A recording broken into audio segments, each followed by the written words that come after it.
Hi guys. So for today in reading, we're going to be reading a story called The Skunk Ladder. You will see why it's called that. Hopefully you think it's supposed to be funny, so hopefully you think it's funny. Some things that I want you to pay attention to. I'm going to have you add this to your notes, and I'm going to write all of this down too in the assignment and on the attached lesson.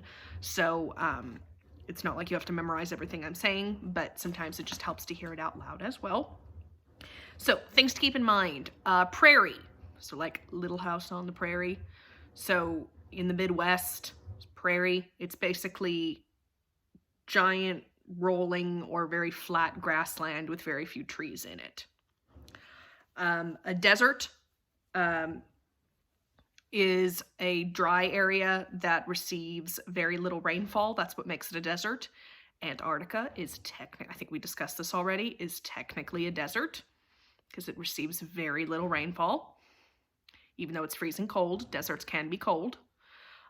We tend to think of deserts as like really kind of like hot, sandy, dry places. But again, they can also be cold. And just all a desert means is it receives very little rainfall. Other things I want you to keep in mind, morphemes. Morphemes are the smallest itty bitty little units of language that carry some kind of meaning to them.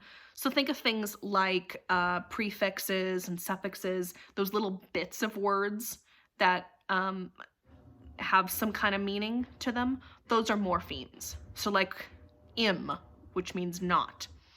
If you add im, the prefix im, to patient. So if you're patient, you will like calmly wait for something. If you add im to the beginning of it, impatient, now all of a sudden you're not patient. So that's what a morpheme is. It's this itty bitty little tiny unit of language, like a little bit of a word that has some kind of meaning to it. So pay attention to that. Other things I want you to pay attention to in this story: characters and plot. Characters, we've talked about this before. Those are the people or things in our stories. They do and say things, they have some kind of role to play. And then the plot is basically what happens. Remember at the very beginning of the year we talked about plot structure, like you start with exposition, kind of setting up who things are or who people are and what's going on. Then you have a conflict, some kind of problem that needs to be solved. Then your rising action that starts to build all the way up to your climax, your most exciting point. Then falling action, things kind of start to wrap up, and in conclusion, everything has to come to some kind of end. So, nothing really super new there, but words for you, and you're going to want to write these down in your notes. Like I said, I'm going to write this all down for you, so you don't have to memorize it, just it also helps to hear it, depending on what kind of learner you are. So, feat, like if you perform great feats, like the daring shark tamer performed great feats and got the sharks to jump through the hoops. I don't know. A feat is some kind of act that shows great skill. F-E-A-T, not feet like your feet in your shoes. Immensely, if something is immensely difficult. It's very difficult. It's you're referring to something very big, vast, huge. Abandoned, like, oh no, this abandoned building that's all empty looks terrible. Abandoned means deserted, you've left it. Attempt, if you, maybe you come to ask me a question, I say, well, I want you to attempt the problem first. And then if you're still having trouble, then come ask me. What I'm asking you to do is try it first. Cavern, like we explored the deep cavern under the earth. It's a big giant cave. So, savage, I know today it's that can also be slang for when you give someone a sick burn. But in this case, savage is like wild, fierce, cruel, like the savage warrior would not stop until everyone was violently defeated. I don't know. And then bellow. The bear bellowed when it stepped on a thorn. Basically, that's to kind of let out a big, giant, loud roar. Kind of like a bull, maybe, or a bear, or lion, tiger, something. So bellow. So if you are just roaring, maybe you might bellow if you step on a Lego. I don't know. I don't know what you do when you do that. And then this story we're reading is an example of humorous fiction, so it's made up and it's supposed to be funny. You may or may not find it funny, but hopefully you do. So anyway, if you want to follow along with me while I'm reading the story, I recommend that for you. It begins on page 520. It's called The Skunk Ladder. I'm going to give you a couple minutes to find your books. Page 520, 520. It's just like we're back in class again. 520 in your reading book. The Skunk Ladder. You should see a skunk. Ooh, skunk. Look at that. Little skunk rear end and a tail. 520. The Skunk Ladder. If for some reason you don't have your book, just follow along while I read, although you're going to need to find that, so hopefully you do. 520. By Patrick F. McManus. Can two boys find adventure by digging in the dirt? All right, so I'm flipping over to 522, where the text actually starts. My friend, Crazy Eddie Muldoon, and I were sitting on the Muldoon Corral fence one summer afternoon, trying to think of something to do. This was shortly after I had nearly drowned in the creek while testing Eddie's deep-sea diving apparatus, and after we had crashed in our homemade plane during takeoff from the roof of the Muldoon barn, and after our submarine had failed to surface with us in the pond, but before Mr. Muldoon started being treated by old Doc Mosby for a mysterious nervous condition. I recall mentioning to Eddie that his father seemed to be awfully jumpy that summer, and Eddie said he had noticed it too, and wondered if it might not be caused by eating vegetables. Think about why would his dad actually be jumpy if these kids are almost drowning and crashing off of roofs and things? Think about why your parent might be a little bit nervous and jumpy. Just saying. Even as we sat on the fence, Mr. Muldoon came by in his tractor and stopped to study us suspiciously. "What are you two up to now?" he demanded. "Well, nothing, Pa," Crazy Eddie said. "Just trying to think of something to do." Mr. Muldoon shuddered. "Well, when you think of it, you let me know before you start to do it, you hear?" "Well, sure, Pa," Eddie said. "I guess what we'll do is go dig in the dirt. We've been talking about doing that." "Okay," said Mr. Muldoon, shifting his tractor into gear. "Just don't build nothing."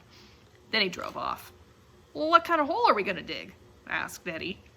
He stared off into space, his face enveloped in that dreamy expression that always accompanied one of his wondrous new ideas. "A big hole," he said. "A real big hole." Digging the hole occupied us for most of a week. One of the problems with digging a big hole is that it is difficult to know when it's big enough and deep enough. There are basically two kinds of holes dug in the ground. One, applied holes, such as for posts, wells, mines, etc. And two, holes for hole's sake. Eddie and I were digging one of the latter. Eventually, the hole was so deep we could barely heave shovelfuls of dirt over its sides. At that point, Eddie judged it to be finished. Since Eddie had insisted that we keep the sides of the hole squared up, we had to pull ourselves out of it on a rope, one end of which was tied to a pile of stumps nearby.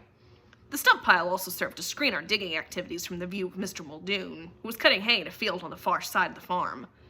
As Eddie often pointed out, any kind of engineering feat should be screened from the eyes of the engineer's parents. That way, you could concentrate on your work and didn't have to be answering a lot of dumb questions all the time. We were immensely proud of the hole, and I still don't believe I've ever seen a nicer one. It was so nice, in fact, that Eddie abandoned his view of it purely as an aesthetically pleasing hole and began to try to think of it as practical. "You know what we could do with this hole," he said. "We could make a wild animal trap out of it. You know, like Frank Buck does in Africa. We could cover it up with branches and leaves and grass, and wild animals would come along and fall into it. Then we could tame them and teach them to do tricks." Eddie fairly glowed with enthusiasm as the idea began to take shape. "And then we could start our own circus," he went on. "We could charge people to see our animals do tricks. We might even get rich. Gosh, I bet we could catch a deer or an elk or a bear or a mountain lion or one of your father's cows, I put in. Eddie's glow of enthusiasm faded. Yeah, he said, I never thought of that. Both of us stood there silently for a moment, thinking of Mr. Muldoon staring down into a hole at one of his milk cows. It was unpleasant to think about. Well, tomorrow we'd better fill the hole back in, Eddie said. Well, how about tonight? Maybe a cow will fall in tonight. Eddie pondered this possibility for a moment. I got it, he said. There's a big old door out behind the barn. We'll drag that down here and put it over the hole. And that's what we did, before knocking off work for the day, secure in the knowledge that the door would save us from the uncomfortable experience of watching his father undergo one of his fits of hysteria. Again, if you were a farmer and you came along and there was a huge hole that your cow had fallen into that you can now not get the cow out of, it might be a little upset. I don't know. Just a thought. Early the next morning, Eddie and I headed for the big hole, preparing to start the tedious task of undigging it. As we approached the excavation, a familiar odor reached our nostrils. Well, must be a skunk around here someplace, Eddie said. Well, maybe it's in the hole, I said. Well, couldn't be. We covered it with the door. Nevertheless, the skunk was in the hole. He'd apparently found an open space under the door, slipped in for a look around, and plummeted the 8 feet or more to the bottom of the hole. Oddly, he did not seem to be frightened of us. Even stranger, for we did not know that skunks were great diggers. He had hollowed out a huge cavern under one side in an attempt to dig his way out of the hole. Well, we can't fill in the hole with a skunk in there, I said. How are we going to get him out?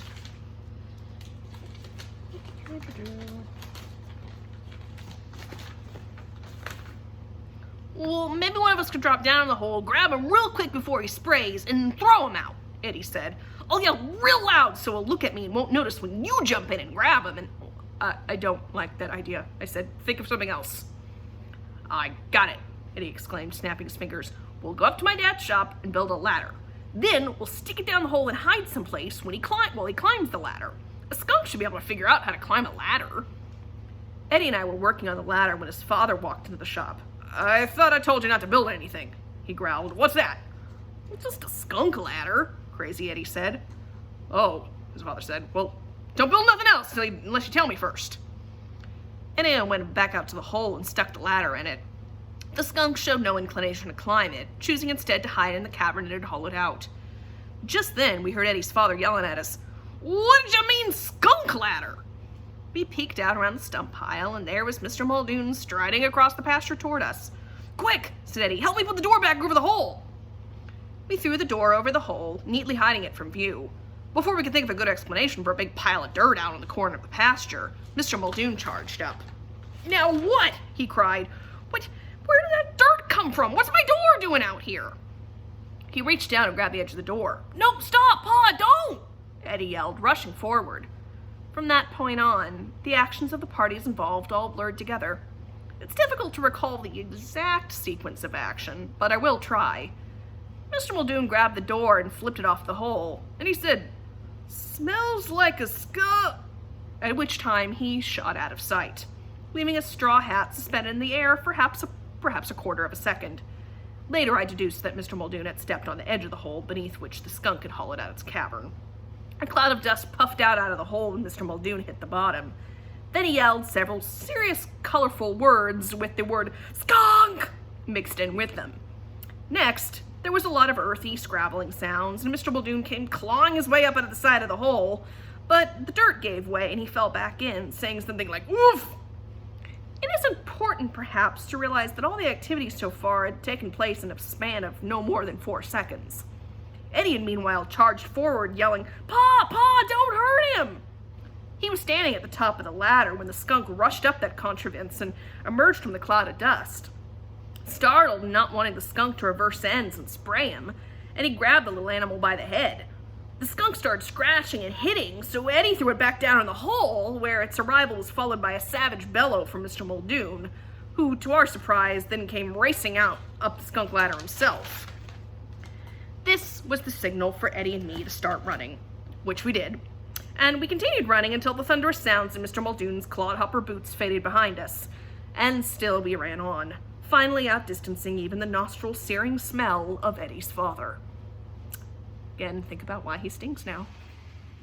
Eddie eventually made his way home and placed himself under the protective custody of his mother, until Mr. Muldoon's rage subsided into an odd little facial tic that was to remain with him for several months. Again, a facial tic would be kind of like, every once in a while, just a kind of twitch of some kind. It's like a nervous habit. In the ruckus up at the skunk ladder, Eddie had been hit in the face with a slight charge of skunk spray. Worried at first that the spray might have affected his brain, Mr. and Mrs. Muldoon finally assumed that there would be no lasting ill effects. 20 years later, however, Crazy Eddie became a PhD in chemistry. So, and that is the skunk ladder. So I am going to, there are going to be some questions attached to this that I would like you to do in clear, complete sentences. This will be due Wednesday by noon, so you have a couple days to do it. Again, I recommend that you work on things sooner rather than later, though, and maybe get it done by tomorrow. Just a thought. Anyway, I'll see you guys later. Hope you like the story. Miss you. Bye.